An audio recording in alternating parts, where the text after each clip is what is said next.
Nay, mag-face-to-face class na daw kami bukas. Ay, buti naman. Nabawasan yung mga tamad dito sa bahay. Kaso, Nay, buntis ako. Malapit na akong mga anak. Ha? Alam ba naman yan, anak? Buntis ka pala, di ko alam. Anong gagawin ko, Nay? Kaka-cellphone mo yan eh. O sige, kakusapin ko teacher mo. A few moments later. Ah, pasok po kayo. Ah, ma'am, makikiusap po sana kami. Nay, manahimik ka dyan. Ah, tungkol po saan? Ah, may tumor po kasi sa tiyan yung anak ko, ma'am. Hindi po siya makakapasok sa school. Ah, ganun ba? O sige, i-exempt ko na lang siya. Salamat po, ma'am. Tara na, anak. Ang sakit na tiyan ko. Anong nangyayari? Wala po to, ma'am. Nay, mga nata ko. Ha? Ba't ngayon pa? Umiri ka. Ano ba naman yan? Sige, ire. Ayan na, malapit na.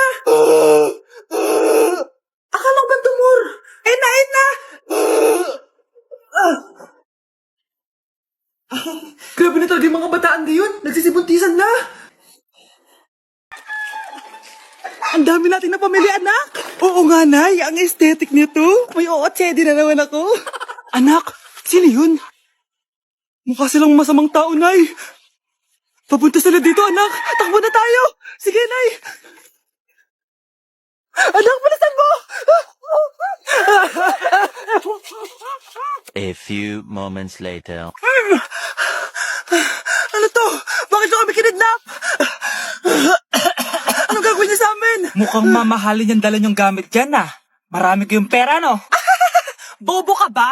Okay lang to. Nilagay lang namin sa paper bag para magmukha kami sosyal. Wow! Mukhang nakadalawa tayo ngayon, boss, Oh, bakit anak? Boyfriend ko to, Nay eh. Walang liya ka? Bakit mo kami kinidnap? Aba, ayos yung boyfriend mo di ko naman alam na kinuha nila kayo. Eto ba trabaho mo? Nangingidnap? Part-time lang to. Ang mahal kasi na pinapabili mo iPhone 13 Pro Max. Kala mo ganda mo. Ano pa hinihintay mo? Nakawan na natin sila. Malahimik ka dyan. Girlfriend ko yan, no? Bakit ko sila nanakawan? Isusumbong kita sa nanay mo. Teka lang. Hello, tita? Yung anak mo, nangingidnap. Oh. Punyeta kang bata ka? Pabigat ka na nga na may marwisyo ka pa? Manda ka sa akin. Lagot ka sa nanay mo. Aalis na ako dito. Ops, akala mo makakatakas ka? Andito rin mga pulis. Huli nyo na to! Makukulong na naman ako. Hi, classmates! Ako nga pala si Ashley, ang pinakamayaman at sobrang ganda niyong kaklase. Hi, Ashley! Pwede ba tayo maging friends? Ay, sorry, di ako nakikipagkaibigan sa ganyang muka. Ew! Sumanong ugali nito. At least maganda ako. Ikaw? Pangit ba talaga ako? Uy, Scarlett, sabay na tayo kumain ng lunch. Sure, saan? Ako na lang sabay mo kumain, wag na si Scarlett. Ako na bahala sa lunch mo for the whole year. Walang iya ka, Ashley. Aagawin pa sa akin yung crush ko. Sige na, gusto mo bilan pa kita ng car? Car? Sige, sabay na tayo kumain, Ashley. Sorry, Scarlett. Sorry, ako pinili niya. Eat well sa'yo, Bes, payag ka ba nun? Inagawan ka ni Ashley? Ano bang magagawa ko, Bes? Kailangan ko maging blooming. Hay naku, madali lang yung sagot dyan. Try mo tong Garnier Vitamin C Serum. Baka ito na the right one for you at hindi yung crush mo. Tama ka dyan, Bes. Kaso natatakot ako, baka lalo lang ako maging haggard. Don't be afraid to try new things kasi. Malay mo ito na yung sagot para maging fresh ka.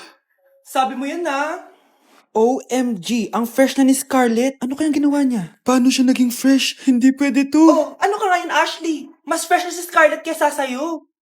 Scarlett, pwede ba tayong sabay kumain ng lunch mamaya? Che, di na kita kailangan. Sapat na sa akin ng Garnier Vitamin C Serum. Kasi it passes the hashtag Garnier yang che. Humanda ka na, Ashley. This is the beginning of my revenge. Hoy, wag mo sasabihin kay nanay na pupunta ako sa boyfriend ko, Sige na, bye-bye. Hoy, bata ka! Saan ka pupunta? Anay, gagawa lang po kami ng project sa kaklase ko. Wow! Kailan ka pa nag-aaral na maayos? Pupuntahan niya yung boyfriend niya. Kaya pala pulang-pula yung labi mo kasi tatakas ka. Anay, humanda ka sa akin. Sasakalin niya daw ako, Nay, Aba, humanda ka sa akin, bata ka. Halika dito. Anay, hindi na.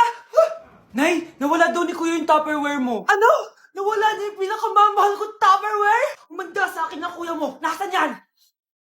Lagot ka, kuya. Galit sa'yo si mama. sinasabi mo, Kyle? Nasaan na yung kuya mo? Ha? Nandito ka palang bata ka, ha? Etong sa'yo! Bakit mo pinito yun, Nay? Sabi ni Kyle, nawala mo doon Tupperware ko! Anong nawala? Eto Tupperware mo, Nay, oh. Ay, nandyan pala. Agad ka kasing nagpapaliwala dyan! Tawa ka dyan ha. Manda ka sa akin. Few moments later. Boring naman ang pinapanood mo. Palitan natin yung mas nakakatawa. Ah, sige, kuya. Asking you to kiss me. Hindi naman nakakatawa yan eh. Bastos yan eh. Ayan na, magkikiss na sila. Hay! Mga punyeta kayo? Ano pinapanood nyo? Anay! Si Kyle, Nay. Siya yung nanonood eh. Kyle! Ang bata mo pa! Ganyan ang pinapanood mo? Kala ko naman matino ka. Si Kuya yun, Nay eh. No! Simula ngayon, bawal ka na mag-TV. Nay, alis lang ako ah. Ah, sige anak. Iniwan niya phone niya. Ano kayang pinag-uusapan nila dito? Mga walang iya kayo. Humanda kayo sa akin. A few moments later. Ah, bakit niyo po kami pinatawag, Nay? Kung hindi ko makikita yung phone ni Kyle, hindi ko malalaman yung pinagsasabi niyo sa akin. Lagot tayo ate. Kung san-san mo kasi nilalagay phone mo, Kyle. Eh, nakalimutan ko eh. Mag-umpisa tayo sa'yo, Kyle. Anay, puro na lang itlog at hotdog niluluto ni nanay. Mas masarap pa magluto yung kapitbahay natin. Sige, next time, ipagluluto kita ng sinigang na hotdog. O ikaw, Brianna. Alam niyo bang nagalit sa akin si nanay kasi dati with high honors ako, di ba? Tapos ngayon with honors na lang. Eh siya nga bagsak nung high school eh. Oo, bagsak ako. Pero top 1 ako ng kinder. Kevin? Wala akong sinasabi ha. Sabi talaga si nanay, umaga pa lang galit na siya. Tapos utos pa siya ng utos. Bawal ba magpahinga sa bahay na to? Grabe. Wow, wala ka palang sinasabi ah. At ikaw, Scarlett? Yes, Nay. Mga be, alam niyo bang galit na galit sa akin si nanay dahil daw nag-boyfriend ako na maaga? Eh siya nga maaga nabuntis eh, di naman ako naggalit sa kanya. May problema ka ba sa maagang nabuntis? Wala akong problema, Nay. Idol nga kita eh. Ha? Anong idol? Buntis din ako. Kawawa ka naman, be. Nireject ka ng crush mo. Ang pangit niya kasi. Tara na nga, baka mahawa pa tayo sa kapangitan niya. Humanda kayo sa akin. Maghihiganti ako sa inyo. A few moments later. Sorry guys, I'm late. Sino yan? May bago ba tayong kaklase? Be, si Scarlett yan. Oh, hi. Ako nga pala yung sinabihan yung pangit dati. Boyfriend niyo ba yung mga nandun? Sabi kasi nila, ang ganda ko daw. Ikaw yan, Scarlett? Hindi pwede. Paano nangyari to? Magpaganda ka na rin, be. Baka habulin ako ng boyfriend mo. Bahala ka. Bye. Uy, Scarlett, ang ganda mo na. Anong sikreto mo? Maligo din kasi kayo, be. Hala, di ba siya yung nag-reject sa kanya dati? OMG. Sorry nga pala sa nasabi ko sa'yo dati, pero sure na ako ngayon na gusto kita. Eto, para sa'yo. Okay. So tayo na? Pwede ka na umalis. Ang kapal din ng mukha mo eh, no? Sorry pero may boyfriend na ako. Mas pogi at di katulad mo. Sandali lang. Ang sarap talaga maging maganda. Anak, gumising ka. Nay, anong ginagawa mo dito? Gumising ka, anak! Panaginip lang. Maganda pa rin ba ako?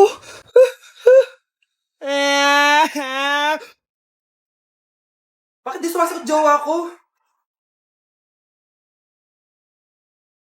Mga walang iya tong mga to. Naglalandian pa sa harap ko. Aba, kaya pala di ka sumasagot sa mga tawag ko? Kasi nakikipaglandian ka pala dito kay Samantha? Excuse me? Jowa ko yan. Excuse me? Nauna siya naging akin. Inagaw mo lang. At ikaw, break na tayo! Nababaliw na ata yun. Okay, class. Ibibigay ko na yung mga grades nyo. Samantha, naka-98 ka. Ikaw ang highest. Deserve mo yan, Samantha. Thank you, ma'am. Paano naka-98 itong si Samantha? Eh, puro kalandian lang naman hinatupag niya. Kapag inggit, pumikit na lang. At kayong lahat, 95. Maliban lang kay Scarlett, ikaw lang ang bagsak sa buong klase. Bagsak ako? Hindi pwede, ma'am. Ipasa mo ako. Wow! Anong ibibigay kong grade sa'yo, madam? Eh, di ka naman pumapasok sa subject ko. Lagot ako sa nanay ko nito. Nay, bagsak po ako. Ayan! Kaka-boyfriend mo kasi yan! Huwag ka na umuwi dito, ha? Paano na ako neto? Miss, huwag kang gagalaw. Hold up to. Wala na bang mas mamalas pa sa araw na to? Akin na phone mo, tabag mo. Kuya, wag po. Akin na. Ayoko na. Ayoko! O anak, anyari sa'yo? Anay, masamang panaginip lang. Ayan, hindi ka kasi nag-i-skincare bago matulog. Ganun pala yun, Nay. Oo, anak. Try mo tong overnight serum ng Garnier. May 10% pure vitamins ito so that you can #power through the night. Kaya goodbye na sa mga nightmares. Sige, Nay. Tatry ko. Grabe, ang fresh ko na naman. For sure, may in love na naman sa akin yung jowa ko. Oo, glowing ka nga, anak. Pero huwag ka ilusyonada kasi wala ka naman jowa. Grabe. Grabe ka, Nay. Ikan ko, nilapitan ko hanggang sa may diwata na pagdinat ko. Nalasing kagabi, ang galing katabi ka na, babe.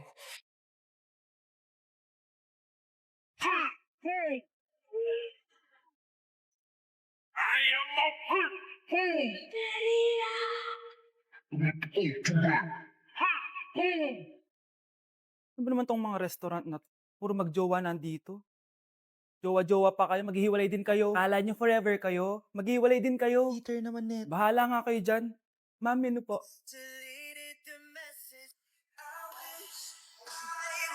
Pre, alam mo ba tong kantang to?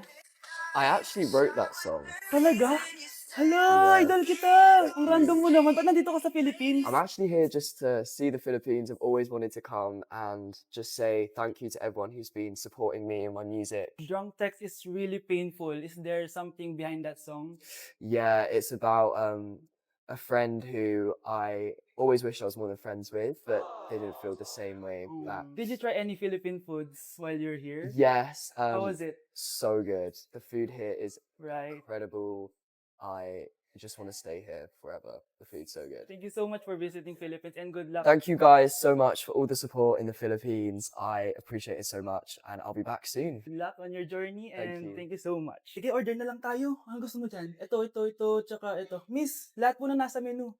And oh, so far away.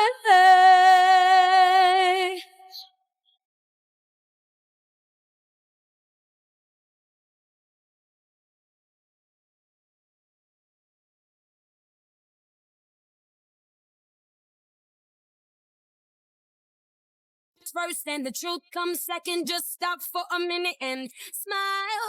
Why is everybody so serious? Acting so damn mysterious. Got shades on your eyes and your heels so high that you can't even have a good. Kung sakali na ma-miss mo ko, pwede mong pakis. Oo, sasaman kita, huwag kang mag-aalala. Alam Sa teacher nating naging pangalawang nanay natin. Oh, Scarlett. Kanina ka pa tahimik. May problema ka ba? Ano po kasi, ma'am? Family problem lang po. Oh, kwento mo sa akin. Makikinig ako. Baka may matulong ako sa'yo. Nak, ang bababa ng mga scores mo sa akin. Nangangalib kang bumagsak. Ma'am, sorry po. Dami ko po kasing inisip na itong mga nakarang araw eh. Sige, pagbibigyan kita ngayon ha. Pero promise mo sa akin na babawi ka next quarter. Talaga, ma'am? Thank you, ma'am. Babawi ako, promise. Sa teacher nating hindi madamot sa grades. Okay, class. Pwede na kayo mag-lunch. Oh, hindi ka kakain? Wala po kasi akong baon, ma'am. Oh, eto. Kumain ka na oh. Salamat po, ma'am. Magsabi ka lang sa akin, nak ha. Hindi ka makakaisip ng maayos pag wala kang kain. Sa teacher nating nagbibigay ng pagkain. Sa lahat ng mga teacher sa mundo na nagturo sa amin kung paano lumaban sa buhay, Happy Teacher's Day!